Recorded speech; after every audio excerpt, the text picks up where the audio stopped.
I'm Dr. Apurva, and I welcome you all for the online academic series called Wednesday Scholarly 2025-26 from Journal of Psychiatric Spectrum along with IPSKC. This today is a seventh session of this online academic series in which we'll be talking about discussion on how to write a discussion in a manuscript. And for this, we have the person who's been guiding every single person or majority of the people in NIMHANS on actually how to do research. And I think we're very, very honored and lucky to have YC Janardhan Reddy sir with us today as a speaker, who's going to be moderated by Dr. Saraswathi Tenagi. So before going ahead with today's session, I would first like to request Honorary Secretary Narayan Mutalik sir to give opening remarks for today. Yes, good evening, everyone. On behalf of the Indian Psychiatric Society Karnataka chapter, it is my privilege and pleasure to warmly welcome you all to today's session of the Wednesday Scholarly Series 25-26 under the Journal of Psychiatry Spectrum Initiative. Uh, as you all know, this series reflects IPSKC's strong commitment to strengthening the academic writing, research skills, and publication ethics among our members and trainees. We have already finished the 6 sessions. So today's session, seventh session, it focuses on discussion and it is a crucial component in translating the research findings into meaningful scientific communication. So we are deeply honored to have with us my teacher at NIMHANS, Dr. YC Janardhan Reddy, sir, a distinguished academician and researcher from NIMHANS, whose contributions to psychiatry and research mentorship are exemplary. Uh, we are also grateful to our respected moderator, my friend Dr. Saraswathi Tenagi, for guiding today's deliberations. And I sincerely thank the Journal Committee Editor-in-Chief, Dr. Vijay Kumar Harbishatta sir, and organizers and all the participants for their continued enthusiasm and support. I am confident that today's session will be intellectually enriching and practically useful. Once again, a very warm welcome to everyone, and I wish the session a great success. Thank you. Over to Apurva. Thank you, sir. I now request our honorary editor, Dr. Vijay Harbi Shetter, to give a few remarks. Indeed, it's a pleasure to have Dr. Valsi Janardhan Reddy. This is a very difficult topic discussion. Even I'm looking forward to learning this. Without wasting much time, I'm back to Apurva. I welcome you all. Thank you, sir. And now I request our President, IPS Karnataka Chapter, Dr. Anil Kumar, to give the presidential remarks and also to introduce our speaker for today, moderator for today.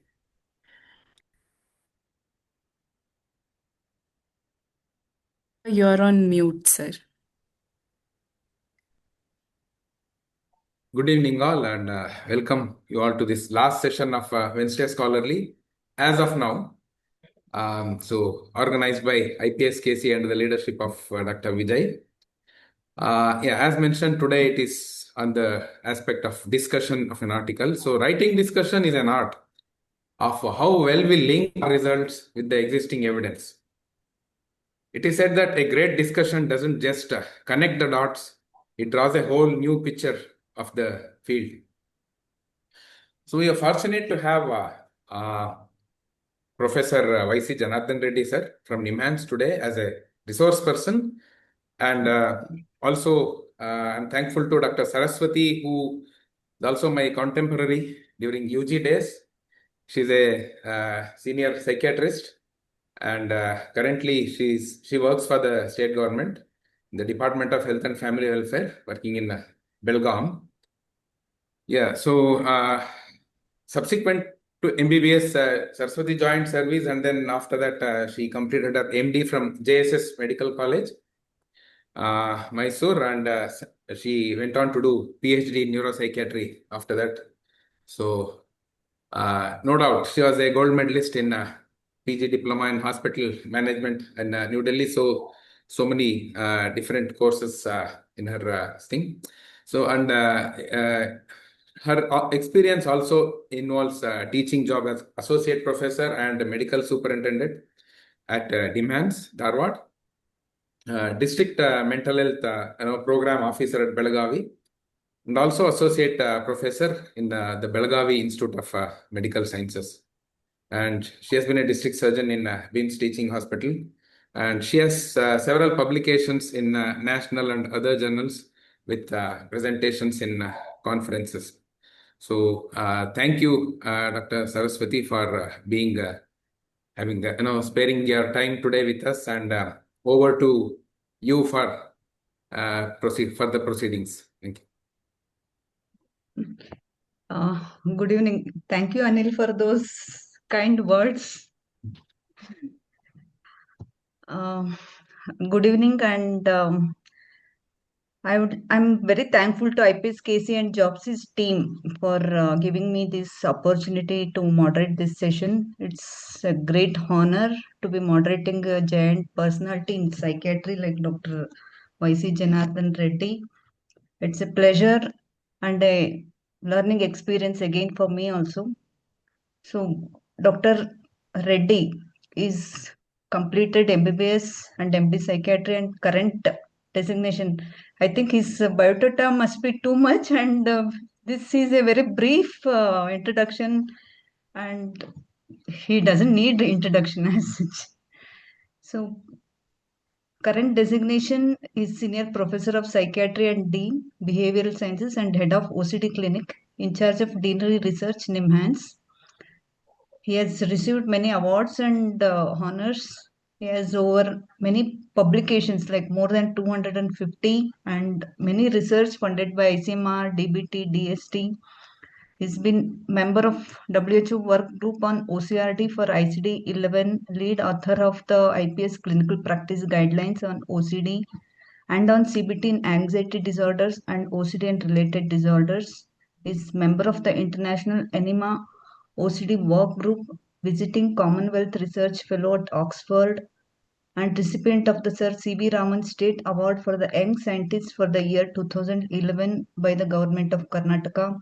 And his areas of interest include obsessive compulsive disorder and bipolar disorders. And as mentioned by the previous speakers about that today is the last session on discussion, though this is the final part, but the most essential part in any research manuscript, and it connects like interpretation of the research findings with the existing literature as well as the research question. So how discussion should be presented, let's hear it from our expert. Over to you, sir, Dr. Reddy. Thank you, everyone. I am very thankful for a very generous description and about me. I was just going through the list of participants here. I'm really got a little scared. What is there to really tell these people how to write a discussion? Because many of them are well published and people who are already in faculty positions in many institutions. But I will try my best. Let me share my screen. I have kept it deliberately, the whole talk brief. And I usually don't, what to say, my slides are very sparse in the sense that I don't put too much material into slides so that we can discuss things at the end of it. Before I start how to write discussion in an original research paper, let me also share some personal experiences. When I started writing papers way back in early 90s after my MD, I remember one particular paper which is right now published in the Canadian Journal of Psychiatry. It was on the phenomenology of mania in pediatric bipolar disorder. Those days, OCD was not my preoccupation. I was particularly interested in pediatric bipolar disorder. Then my first article got easily accepted in Acta Psychiatrica Scandinavica, and then I thought I was a big writer. because ACTA was a well-known journal then, and I guess it is still the case even now. Then the second paper was this description paper on phenomenology of mania. So there are about 21 subjects in whom I discussed how pediatric mania manifests in children and how does it manifest in that group. And I had used fairly good instruments, detailed structure interviews, and so on and so forth. And I had two illustrious guides to guide me, Dr. Satish Girmaj and Dr. Shobha Srinath. They were my MD guides. Now, this particular paper, it got rejected by so many journals. It took some time for me to realize why this happened. I will tell you how I realized this. At one point of time, there was, I'm sure many of you have heard of a person called Dr. Maria Kovacs, a very well-known researcher from University of Pittsburgh in US. Was a close friend of Dr. Shobha Srinath, and she used to come to NIMHANS frequently. And if you Google or go to PubMed, you'll find a lot of very impressive papers by her. I think she's retired now. So decided, and she said, "Look, I will have a look at paper and then see how it can be improved." In fact, she rewrote the entire paper herself. I'm thankful to her even today. And then she sent it to me saying, "Look, I've reworked on it, and why don't you really send it somewhere?" Even that revised version, exceptionally well written, came back to me, including Indian Journal of Psychiatry, which was publishing single case reports those days of mania. It failed to publish my paper. I realized that I was doing one important mistake. It was a kind of awareness I suddenly developed. I used to say a lot of things in the reduction as to how various studies have been done in pediatric bipolar disorder, and they're not done this, they're not done that, and all that. And then I go on to describe my findings and then discuss as if I've done a lot of things. So in the end, I realized that I'm talking too much. I'm saying too many things without the data being there. Once I realized that and I reorganized the paper entirely, it got published. The reason I'm saying this, I think, is because those days there was nobody to really teach you how to write introduction, how to write abstract, how to write results, how to write discussion. These are how to do things is a recent phenomenon. So it was all very by trial and error method that we learned how to write papers. I personally learned a lot by actually reading high quality original articles published in top journals. I would read the articles more for how they have written an article rather than what the article really says about it. I think with this background, I really want to now talk about how to discuss an original paper. Now, what is the discussion? Discussion section, in some way, is the second most important section, I would say, because I'm talking discussion, I won't say that is the most important, because you can only discuss well if you have a good research question and have a sound methodology. Now, without a sound methodology, all other sections, and without right research question, all other sections of a paper are actually largely irrelevant. Now, let us assume that we have asked a right research question or you have a good hypothesis, and then you have employed a right methodology and have taken sufficient care to see that your data is analyzed using appropriate statistical tests. Now, let us assume all this is true. Now, we have done till then, and you presented your results well enough for people to understand. Then comes the discussion section. So I call it a main script, although it may be a part of the main script. The reason being, this is the section where you actually make sense of what you have actually found. In other words, you actually, interpret, you analyze, and you compare with the existing findings and see how it makes sense to the readers and also its implications. So the main idea of the discussion section is obviously to communicate to the readers what you actually found.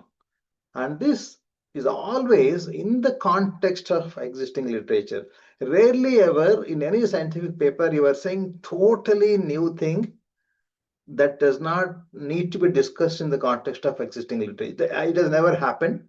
I don't think it happened even to people who have discovered the most fascinating things on earth. Everything has a precedence. So ultimately, you have to put your findings in the context of existing knowledge and then infer the meaning and implications of a research. The research implications could be multiple. It could be simple, practical, clinical implications. How does it, what does it mean to my day-to-day practice? Does it enhance our knowledge of management of or treatment of patients, or does it say, for example, the study has a public health implications, or in either case, if it is not a paper which has immediate practical implications, does the paper advance the theoretical knowledge about the subject? So there are multiple implications, research implications, practical implications, and then the theoretical contributions. And this is also a section where you tend to provide a specific suggestions for future research based on what you have learned from this particular study. Now, when people talk about future suggestions, when there is a tendency to lecture what needs to be done, know that everybody knows. It is from your own findings that you really think what needs to be done in future. That's what actually it means by future directions, but I will come back to that a little later. Now, typically, what should be done in the first paragraph of a discussion? Now, you have already given your hypothesis, you have stated your objectives or whatever aims you want to call them, and then you have presented results. But in results, there is a lot of, you like it or not, statistical jargon. Okay, particularly if it's a paper which reports quantitative findings. So a typical discussion ideally would start with, first you restate the problem. Restate the problem does not mean you repeat the entire objectives in the discussion. It's quite boring for people to read it again because you will get back reviews saying, why are you repeating things? What you need to really probably say is that, this is what I started to do, and look, this is what I found. Now, it's good always to start the discussion. This is what I do always. I usually say, look, this is what I wanted to study. I wanted to look at how common is bipolar disorder in OCD. And look, this is what I found. And what are my main findings? I think the first paragraph actually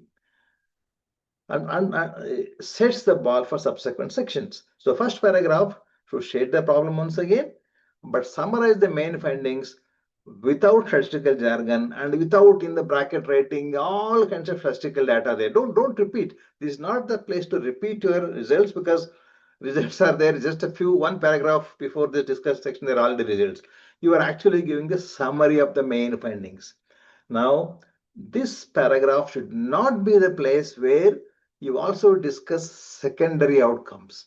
This paragraph is the paragraph which discusses your primary or main outcomes or main hypothesis, and keep subsidiary ones much later after actually you have discussed the main findings. So the reason I am emphasizing this is because this is what anybody would read. Okay, this in fact in the abstract also many people would like to see what is this question, what did they find. Some people may not want to even read the discussion. So you do this section extremely well. I think the next couple of paragraphs are very clear. What I'm going to do now is to not really keep talking about it. I will give some examples as to how it can be done. Now, this is a particular study which looked at, how can I take off this screen on the top of it, this bar? I think, yeah. Now, this is a study that we published in New England Journal of Medicine not too long ago, which looked at the duration of adjunctive antidepressant maintenance in bipolar 1 depression. I've specifically taken this particular paper simply because New England Journal of Medicine is one journal which is so preoccupied about publishing only what matters. And it is very, very difficult to get lengthy papers in Lancet or in NIJM because they're so particular about what you write in the paper. Now, this particular study, in this, we conducted a multi-site, double-blind, randomized, placebo-controlled trial of maintenance treatment with adjunctive escitalopram or bupropion as compared with the discontinuation of antidepressant therapy in patients with bipolar 1 disorder who had recently remitted. So what it actually means is that patients who had remitted from bipolar episode depression recently, they were randomized to get either an antidepressant, here escitalopram or ibuprofen, or a placebo for the next 52 weeks. But both the arms continued to get the mood stabilizing drugs, so that remained stable, but then they were randomized. Okay, one group received placebo, other group received antidepressants. Now, basically, the purpose of the study is to see if you give antidepressant during the maintenance phase of bipolar disorder, what effect it has. That was the primary question it asked. So let's keep this particular study in mind, because I show how we have done that. Okay. I think I read this slide, unfortunately, a little early. Okay. So what are the primary outcomes of this study? Look at it clearly. Primary outcome is, if I add an antidepressant and compare that to placebo arm, primary outcome is time to any mood episode. Could be depressive episode, could be manic episode, or manic episode, mixed episode. When does the next episode occur if I give antidepressant along with mood stabilizer? So time to move any mood episode was the first, probably the primary outcome. Secondary outcomes are multiple. Time to a depressive episode, time to a manic episode, half manic episode, then discontinuation from the trial for any clinical reason, any mood episode or subsyndromal symptoms, time spent in these episodes, and so on and so on. So many studies have multiple secondary outcome measures, but there is only one or two primary outcome. Most of the time, only one primary outcome measure, simply because primary outcome measure is the one that you actually use to calculate your sample size, and most of the studies are only powered to answer primary outcomes. The reason I'm emphasizing is that we are going to come to the discussion part of this. Now, there is a tendency for all of us to really sometimes talk more about secondary outcomes, because probably secondary outcomes turned out to be more impressive. You can say a lot of things, and your primary outcome wasn't so impressive. You want to sometimes sell secondary episodes more than primary episode, but then that was not your research question. So therefore, like I said, when you summarize in the first paragraph, it has to be on a primary outcome and not on secondary outcomes, because oftentimes these are not sufficiently powered to answer the questions, and at the same time you're actually digressing from the topic. Okay, I wanted to know whether addition of antidepressants delayed mood episodes. Now we are going to talk about something else, switch or something else. Now that may be interesting for me to talk about, but that's not the purpose of the study. Okay, now how have we written this? As an example, the first paragraph, our trial sought to answer the question of whether continuing adjunctive therapy with antidepressants in patients with bipolar 1 disorder is effective and safe as a maintenance treatment with depression. Now, this is a paraphrased in some way, because if you look at, for example, this is what we actually did. Okay, this was our aim in the end, in the beginning. But then we didn't repeat in the same language. We came down to a very simple question, a very simple statement. We just want to know whether antidepressants, if you give, are they effective and safe. This is a very simple language, and this is ideally how you should actually paraphrase the objectives of your study. Then we go on to say the main finding was that continuing adjunctive antidepressants, apology for the mistake, spelling mistake there. The main finding was that continuing adjunctive antidepressant therapy for 52 weeks as compared to the discontinuing antidepressant for 8 weeks was no more beneficial with regard to the primary outcome of the occurrence of any mood episode. Now, this is my primary finding, and this is what I want to really first talk about. You will be, I will just give a little anecdote why this particular thing is very important. When we wrote the first version of this paper, this first draft was actually made by Professor Lakshmi Atham, who is very, very well known and writes very, very crisp papers. And if you ask me, the published version is somewhat poorer than the one we submitted later. But when NIMHANS editor is keen on publishing, if you make these kind of changes, everybody will fall in line, because you want a paper in your life once in a lifetime in an NIMHANS. So, but the point the editor was saying is, don't describe anything else, because this is not the question you started with, and this is not what you have actually registered in the clinical trial registry side. First, you talk about it, and rest of the findings, you present them but leave it to the readers to make sense of it because that was not a primary question. So this is the best example of how you can be crisp in the first paragraph. I'm just giving this as an example. Forget about what the study did. Okay. In any other study, I think this is the best method to really move forward. Once you say that giving an antidepressant for 52 weeks was no more beneficial than the primary outcome of the occurrence of anymore, then you have to really make sense of this particular. Now we have to interpret the next couple of paragraphs and then analyze, compare with what we know, and then how does it inform us. Okay, that's the first paragraph. So in the interpretations, you really talk about what do the findings mean. And if you have actually given an hypothesis in a paper to begin with, it's always a good, because all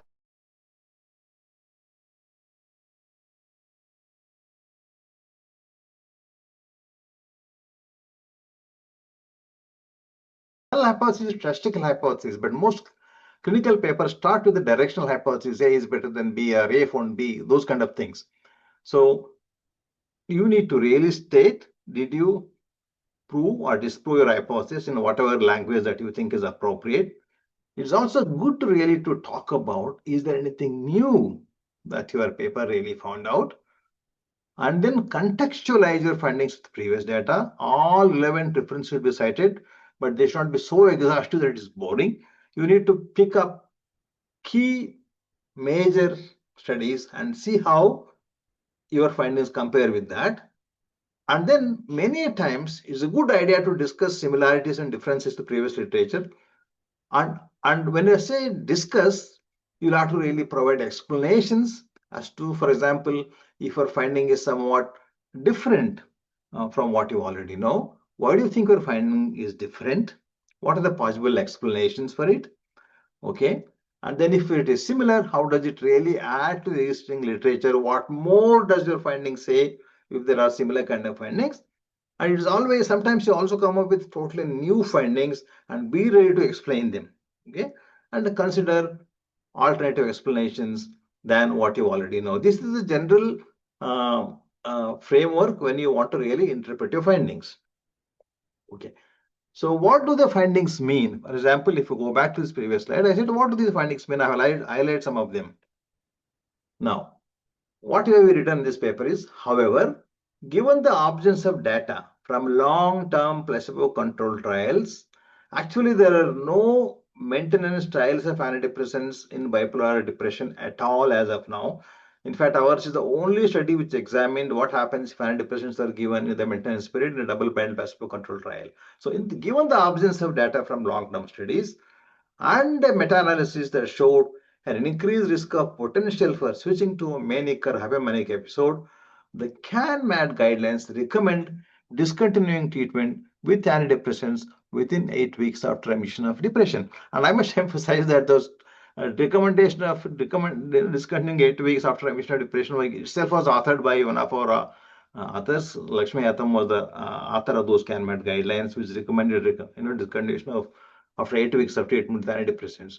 But the results of the primary outcome analysis in this trial generally support. So we are saying that our primary outcome measures generally supports the CAN-MAT guideline recommendation because the time to mood episode did not differ significantly between the group that discontinued antidepressant therapy at 8 weeks and the group that continued therapy 5. So you are really talking about here confirming with what we really know about the maintenance treatment for antidepressants, because our primary outcome measure really does not actively support continuing it beyond 8 weeks. So I think this is what actually the findings actually mean, because you are now provided evidence. Before that, there wasn't great evidence. Now, what is the new thing here? Because that's one of the things that you need to keep in mind when you write an interpretation. A pre-specified, this is not the primary measure, okay? A pre-specified sensitivity analysis of the primary outcome and of the secondary outcomes of a depressive episode. And believe me, all this sensitivity analysis of the primary outcomes, secondary outcomes are part of the protocol in the beginning itself. Otherwise, people think that you are actually mining the data and writing whatever you want. That's why these days, many journals encourage if you have already put up a proposal of what you want to do along with a proposal about the analysis in an open science format. So once you publish in open science format, what is the proposal and how do you want to conduct a study and what do you want to analyze? When you want to publish it, even if there are negative results, they are more favorable to publish it because you're not cooked up, you're not made up a story after you found some interesting findings. Okay. So a pre-specified analysis here suggests that continuing antidepressant therapy for 52 weeks may prolong the time to a depressive relapse. I'm not going to tell you what those sensitive analyses are. If you go back to paper, you'll read. But what is new about it? New about it is that it may actually help prevent depressive relapses. But what is the problem with this interpretation? You have to also acknowledge what is the problem. These analyses were not adjusted for a multiplicity and causal interferences cannot be drawn, but there is a trend to support that it may actually prevent depressive lapses without really causing so much of mania and hypomania. So did the study prove or disprove something? In findings consistent with the results of this trial, a Swedish National Registry study showed no increase in rates of switching to manic state in patients who received treatment with antidepressants in conjunction with adjunctive mood stabilizers. And a study by the Stanley Foundation Bipolar Network showed a 13% rate of switching to mania or hypomania during first year of treatment with adjunctive antidepressants. So what does this prove or disprove? Now, there is a lot of discussion about what antidepressants can do to a course of bipolar disorder. But there is a data to show that the switch rate is not very, very high, okay, particularly when you combine with adjunctive mood episodes. But then there was no maintenance data available at all. So what I would try to prove here, it may prevent depressive relapses at no extra cost of causing mania or hypomania as long as you are on adequate cover of maybe a combination of mood stabilizer and antipsychotics or whatever you think is a good mood stabilizer combination. So this is what you say. Did they prove or disprove something? Yes, you did say something. Now I'm giving these examples basically as a matter of what you need to write when you write the interpretation of your findings.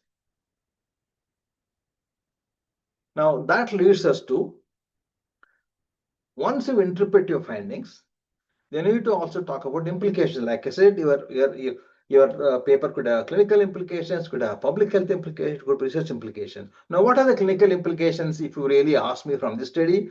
From the study, I know by giving antidepressants for 52 weeks, okay, I may not prevent mood episode any more than not giving it, but there is a likelihood that I may prevent depressive lapses without a substantial increase in the risk for a switch or hypomania. Now, what is the public health implication of this? The public health implications may be too difficult to really draw here, but then I think public health implication would be that you can use antidepressant, but then you need to be cautious about using them because the primary outcome measure did not really prove unequivocally the benefits of giving antidepressants for a long time.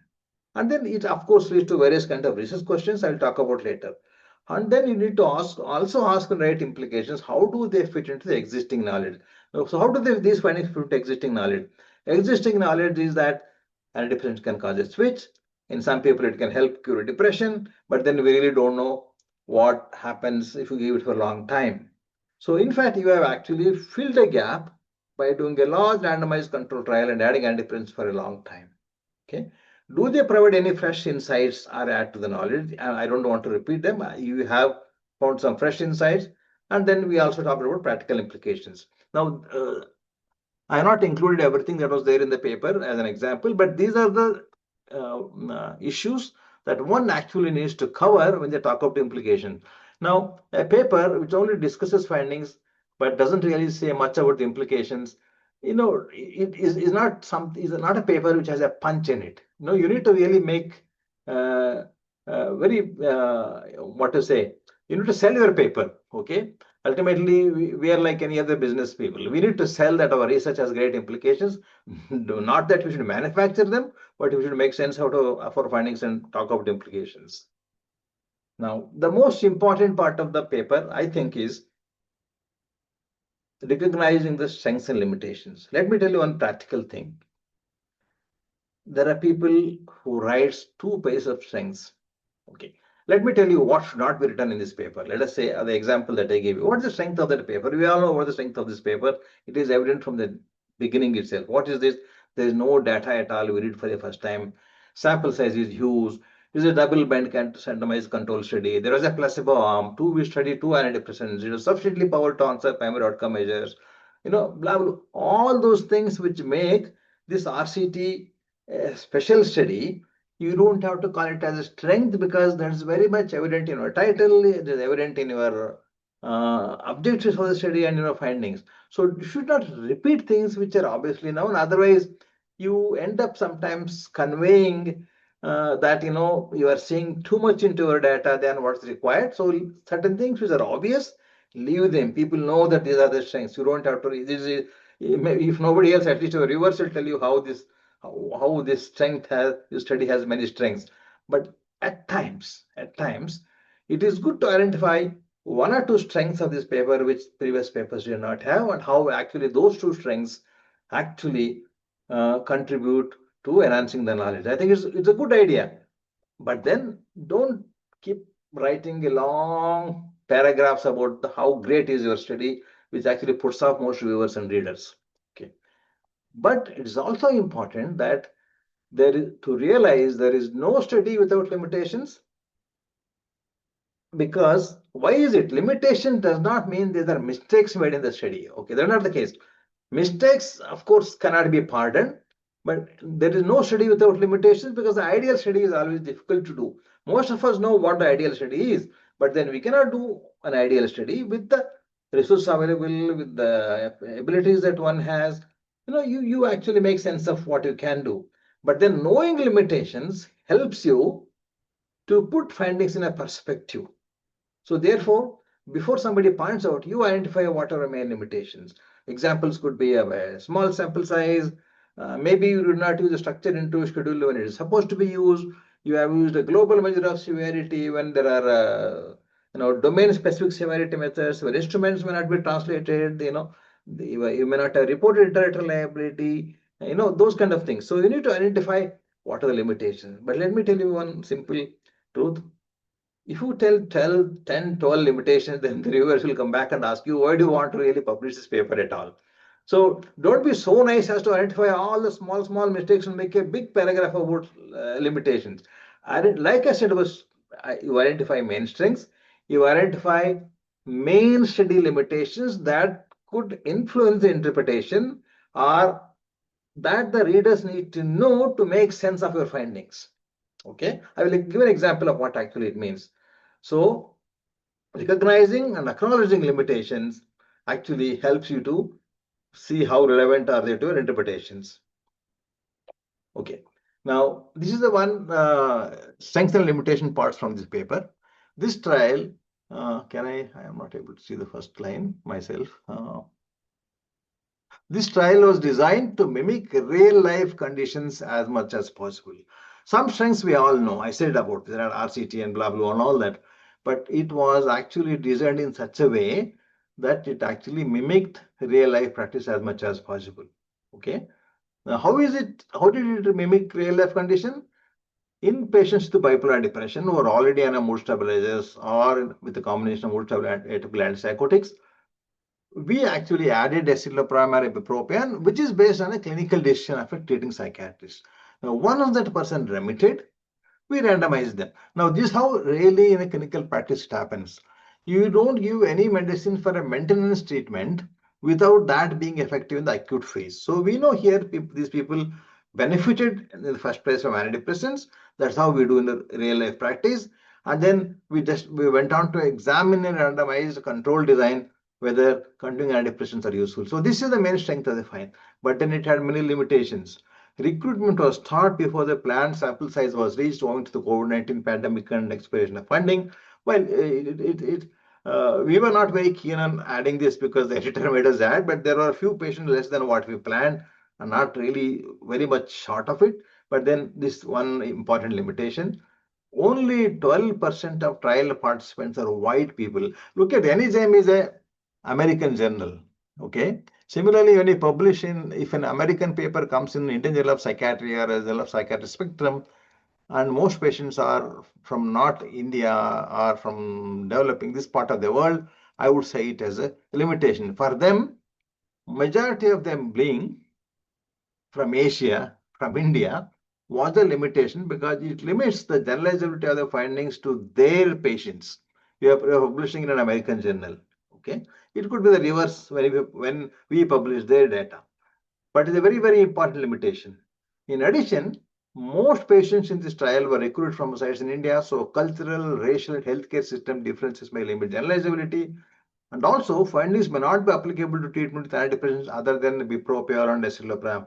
We should not make a sweeping statement that antidepressants are effective and safe, or at least safe, when we have examined only 2 antidepressants. There are so many antidepressants, each one of them is somewhat different from the other, although they may have a similar efficacy outcomes in your meta-analysis, but they are not identical molecules. So a good researcher would not overread into the findings of the study. Furthermore, the trial population was enriched for patients who had responses to these antidepressants. What do we mean by this? Is a strength in one way, but it's also a limitation. What is the strength? We gave antidepressants, and then if those who responded to antidepressants were randomized. That is being closer to clinical practice. But then it is enriched. We have tried antidepressants in those people who have responded in acute phase. But in real life practice, sometimes you may not really do that. You may simply want to add antidepressants without knowing whether that antidepressant works in acute phase. So it is an enriched sample. So all enriched studies have these limitations. Unfortunately, like the old lithium studies, most studies, not only bipolar disorder, in all the psychiatry literature, they're all enriched designs now. They are not like a typical prophylactic studies that were done with lithium when lithium was introduced into the market. So you actually discuss your limitations, and then these limitations help us to make sense of our findings. Okay, what should the last paragraph have? The last paragraph, in some papers there can be a section called conclusion. Otherwise, last paragraph is in conclusion. Okay, it's in conclusion. Now, what are the take-home messages of the study? What is the significance of the study? And also give a little bit about future directions. Now, this is something which I want to emphasize. Future direction is not a general lecture on what needs to be done in bipolar disorder treatment. It is about you have certain findings. Now, based on the findings of your study, what do you want to do next? Okay, and then last paragraph again has to be very clear and crisp, and don't try too much into that because there's a conclusion part of the paper. Okay, let me see what you have written in this study. In a trial that was stopped early owing to slow recruitment and funding limitations, we didn't want to write it actually. The editor insisted on us writing it. I don't think I should have written it, but then we wrote it because they were very, very particular about it. Adjunctive treatment with escitalopram or ibupropion that continued for 50 weeks did not show significant benefit as compared with 8 weeks of treatment with respect to occurrence of any mood episode. And this is the last paragraph, and then that's it. But actually, if you look into the paper, there are many other findings. Okay, but then this is the conclusion, possibly because that was your primary outcome measure.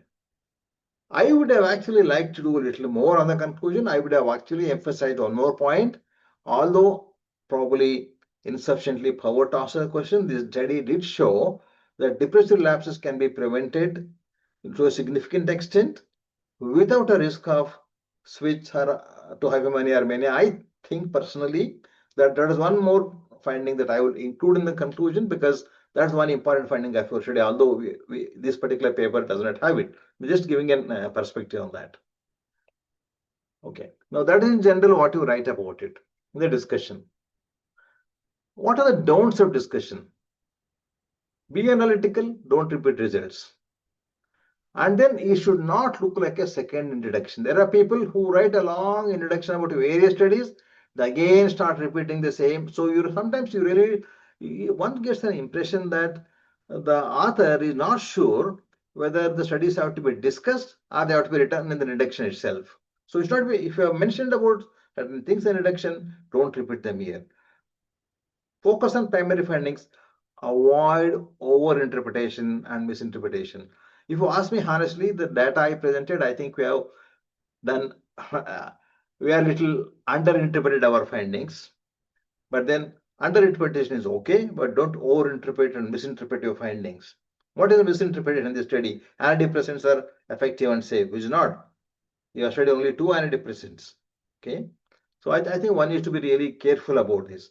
Avoid unwarranted speculations. All speculations in the original research paper have to be based on data itself. Don't speculate too many things. Avoid discussing new data that was not presented in results. This is one thing which I routinely come across in many papers that I review. Suddenly they come out with a finding in the discussion which they are not really present in the results at all. So for a reader, you are suddenly taken aback. Where did this come from? So in discussion, there should be nothing which is not there in the results. This is very clear about it. Discussion only has those things that are there in the results. Okay. And this is definitely not a place to lecture people. Now, what's also important is a very high quality writing. Paragraph should be short, not more than 4 or 5 sentences. Avoid colorful language.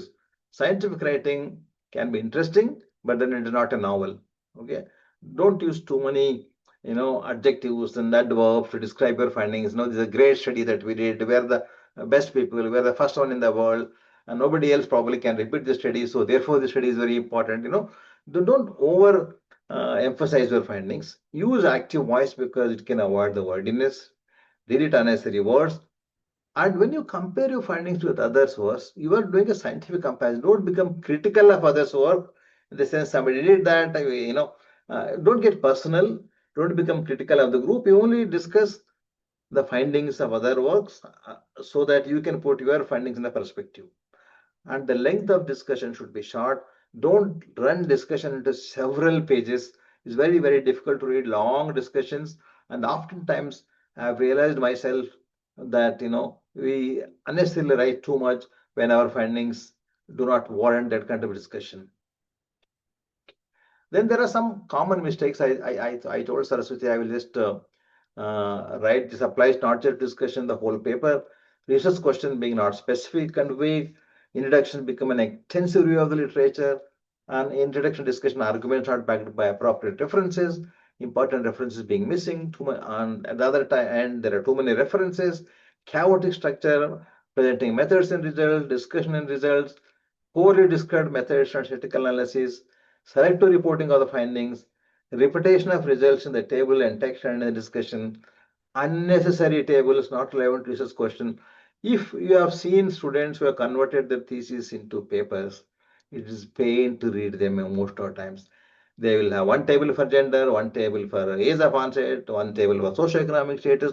Many times there are numerous tables, which is totally unnecessary. Most of the time, most good papers don't have more than 3-4 tables, and then many things can be compressed into one table. So don't provide unnecessary tables. And discussion, not providing answer to such question is again a limitation.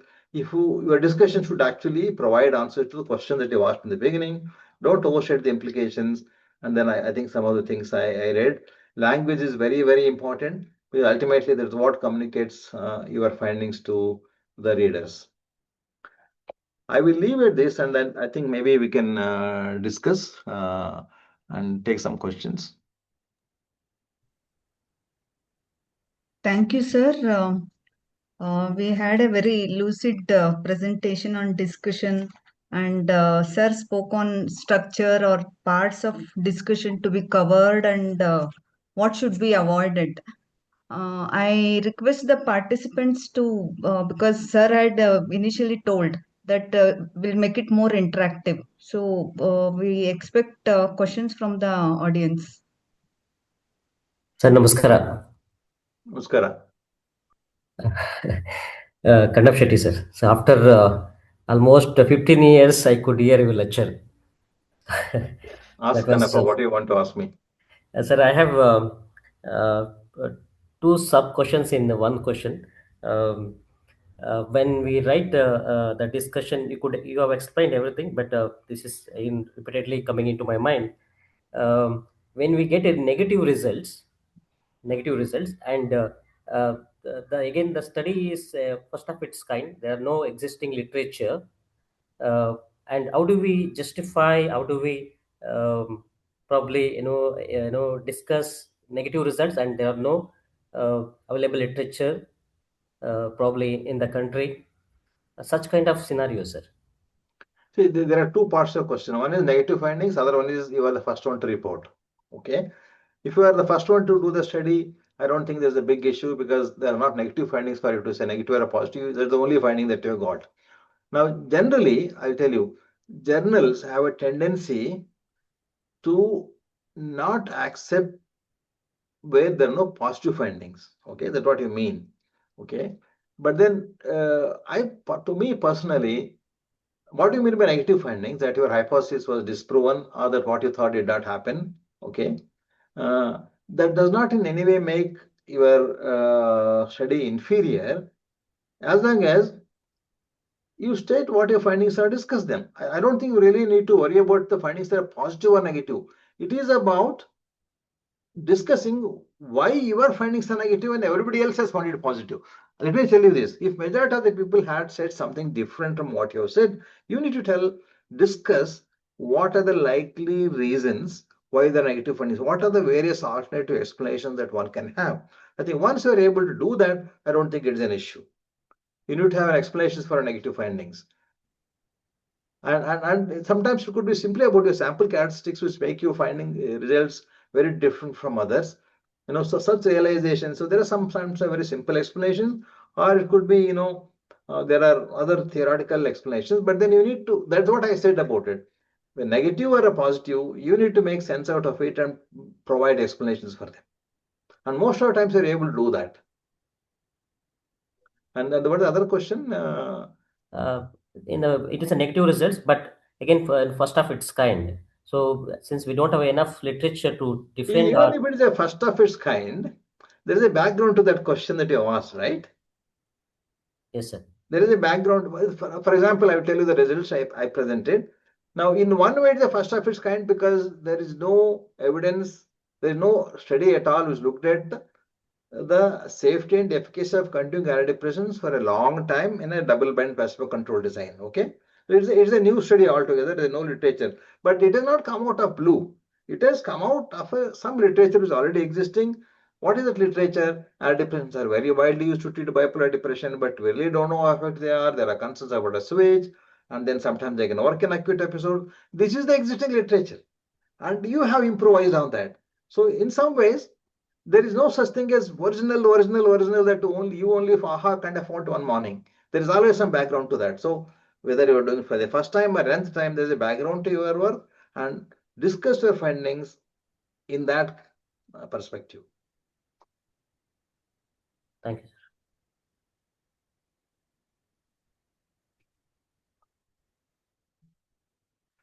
Okay, I think I can see some chats here. Anil Gakunje. Thank you, Anil, for this question. Indians put a lot of social. I wanted to tell you, actually emphasize this. Indians put a lot of social demographic details and a lot of comparisons on it.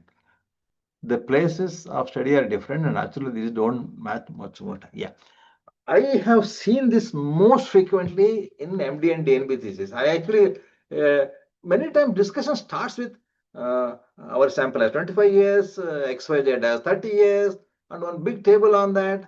And then there's another table on sex, and there is something else. And socioeconomic studies, 4 or 5 pages on social demographics. That's why I said, what is the main finding? After saying what a main finding is, if you think some of the social demographics actually influence your findings, you mention, and then that's it. But don't make description of socio-economic findings itself as a main component of your discussion. Those socio-economic, you can say in one sentence, our findings are largely similar to what has been published. Our social demographic are largely similar to what has been published previously. Give 1 or 2 important references, and if there are some difference, like our sample is overrepresented by males, and 1 or 2, 3 things, and then you leave it at that, and then see whether these things can in some way influence your interpretations. But I would personally not write a very long section on social demographics unless they have a relevance for my discussion. Okay, so But we have taught our students to write like this, and that's why theses are so fat. Most of the times they don't have to be so fat. Particularly PhD thesis, this goes on and on for a long time, and most of the times it's quite irritating to read them. So I think I agree with you. Now, whether to write in third person or we did this, kind in general Okay, in whole Vijay. paper. Both are okay, or should we insist on specific? Vijay, that's your questions? Yes, sir. Yes, sir. Yes, sir. Well, One is for the current personally, trend, North American trend is I did this, we did this. I generally not done anyway. In fact, nobody publishes the research with single author these days. You have to be suspicious about it. Most of them are multi-author. So we found this. That's very typical American narcissism, but that's accepted now. sir, what do you suggest for our journal also? Do we insist, or is it okay, either of them? Well, I mean, the British journals were a little more accepting of these kind of things, but then we found this is okay, but as long as it doesn't sound like we are some special people. It's one way of writing it. I don't think there is anything wrong with it. Like I said, there's a very typical American way of putting things. And now this study found is also okay. Our study found is also okay, but as long as it's not very wordy. But when you use passive voice, the sentences become lengthier, too many words, and I don't think even I have really mastered that because English is not my mother tongue. But there are people who write excellent articles in active voice, and they're a pleasure to read. But then I think one has to be very conscious of the fact that language is very, very important in scientific communications. Sir, I have a question. Yes, Saraswati. Sir, this discussion part, like you mentioned about the different structures, how it should be how we should start and how it should be ended. Like, is it the same for all the type of research papers, like original research and meta-analysis, systematic reviews, scoping reviews? Are they different, or should No, we follow the same? generally structure is same. I presented here in the kind of keeping original article in mind. But if you were to do a meta-analysis also, you will have the same kind of roughly the structure is same. Roughly the structure. What is the structure? This is what I wanted to find out. This is what I found, and this is the meaning of it. But then you make sense of it, keeping some limitations in mind, and this is how I conclude. Now, this does not change whichever type of article you write, actually, but largely. Yeah. But this is particularly true of original articles.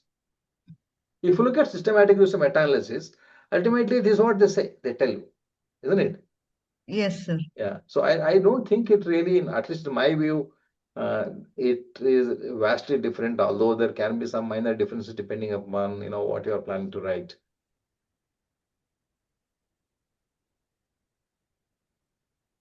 Any other question from the audience? Sir, comparison with the literature, tips on comparison with the literature. Yeah. I would say my answer is similar to what I gave for socio-demographic features. You should make relevant comparisons, but not selective comparisons, just to prove your point. My findings are consistent with ABCD, but not with H and Y. And once you say that, you tell why there's a case. How ABC is different from yours and D and H are similar to you. What are the possible explanations? So ultimately, when you compare your findings with others, you are comparing your findings with the studies of similar nature, which have asked similar kind of questions, isn't it? But then don't be selective in your comparisons just to substantiate your findings.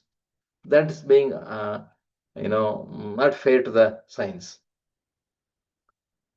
But then I know it doesn't happen, but it happens in thesis very, very frequently. Each study they compare with their study. Each study they compare with it's so boring to read. I think you will have to distill what the other studies have said, important studies have said, and then those distilled findings have to be compared. You have to make sense of the previous literature and then see how it compares with your present findings. Sir, in continuation with Dr. Vijay's question, when we are using references for literature comparison, should we go for the recent articles or we can go back for Well, there is no one answer to this. If you have good high quality literature in the recent past, I think you should play emphasis on that. Okay, but then one is not constrained by comparing with older studies if it makes sense. Ultimately, it's for you to decide. But then if it is a area which has been studied so frequently over the years, first of all, nobody may publish your articles.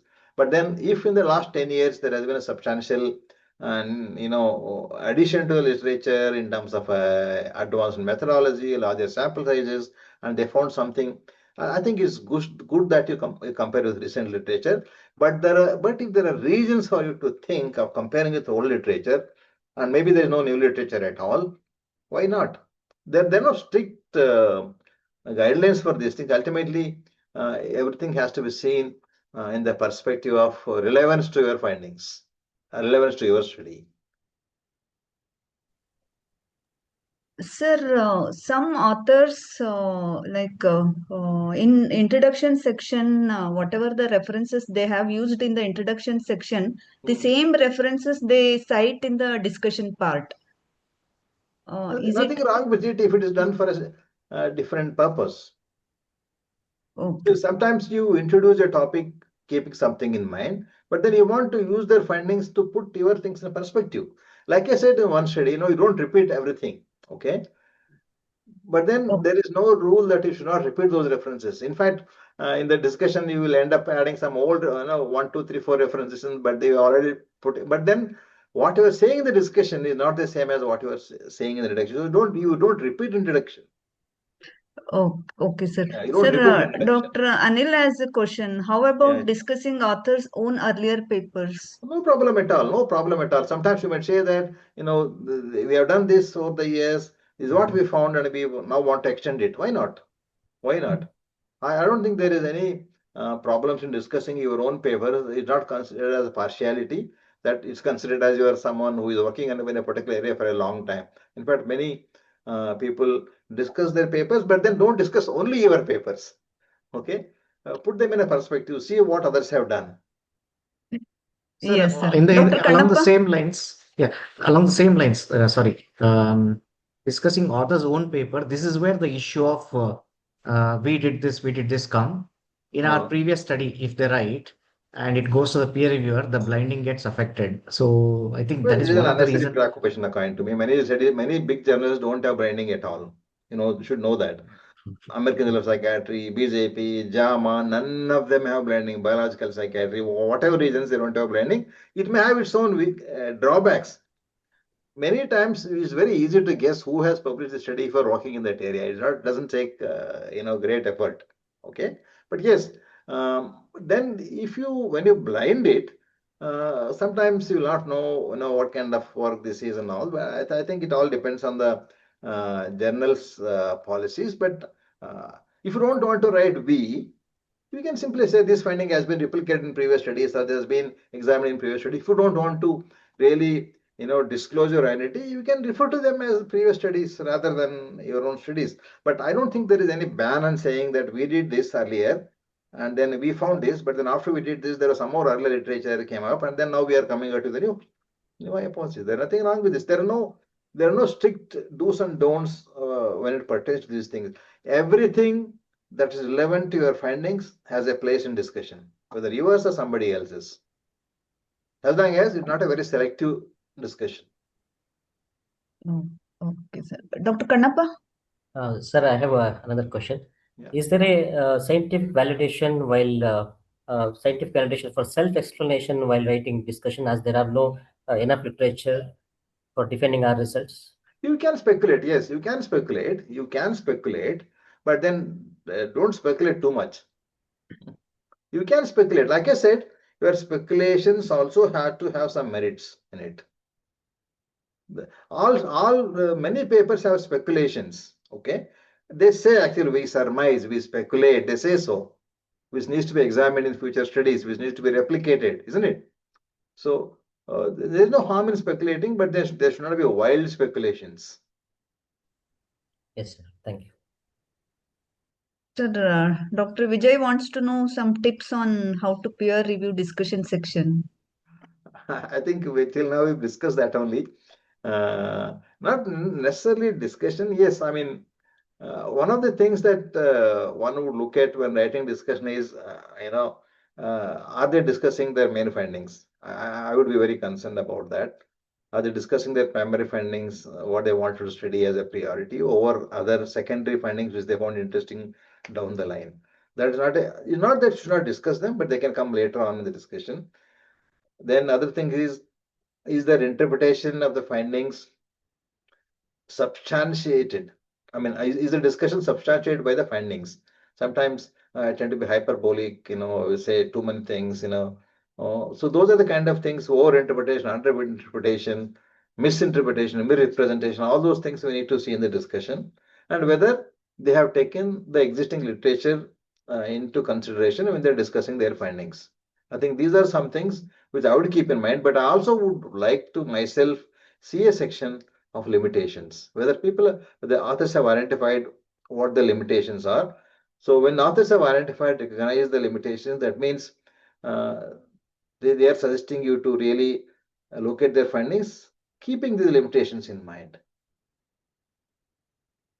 Sir, Dr. Rangnath has put a question that he wants to know discussion Okay, I part can't see in this qualitative here. studies. 1 minute, I can't see it here. This question, where is in the charts?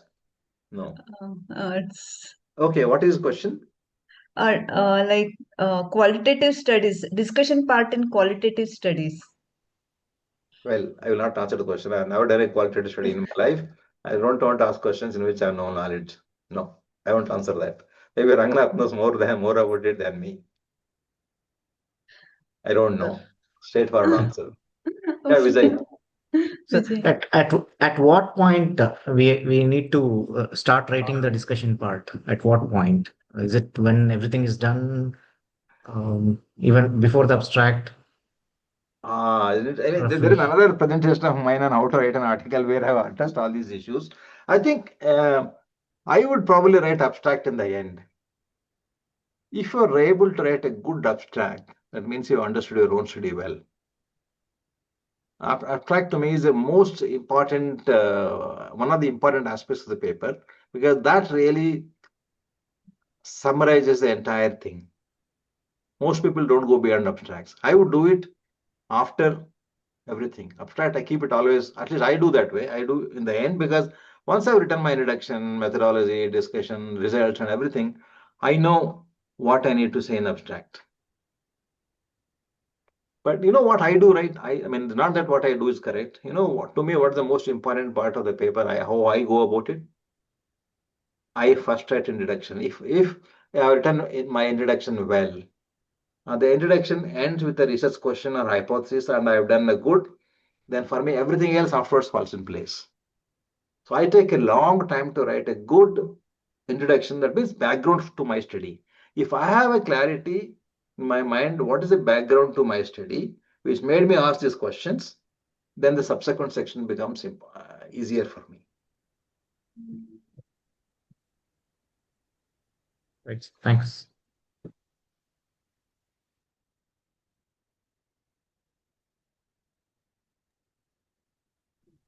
Any other question from the audience?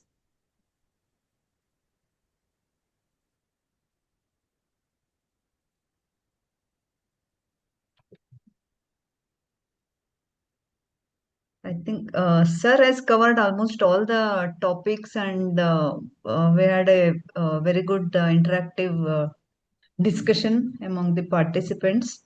Over to you, Apurva. Yeah, thank you, ma'am. So thank you, sir, for explaining the toughest section of the article and overall research. Personally, also discussion somehow feels very, very difficult, and judgmentally, it just feels that we have to make it very proper and very important. So with all your tips in today's session, I hope it gets a little bit easy. So thank you so much for taking out time and explaining us the small nitty-gritties and clearing our doubts, even if they were a little silly. Thank you, sir. Thank you, Saraswati ma'am, for moderating the session so seamlessly and so comfortably.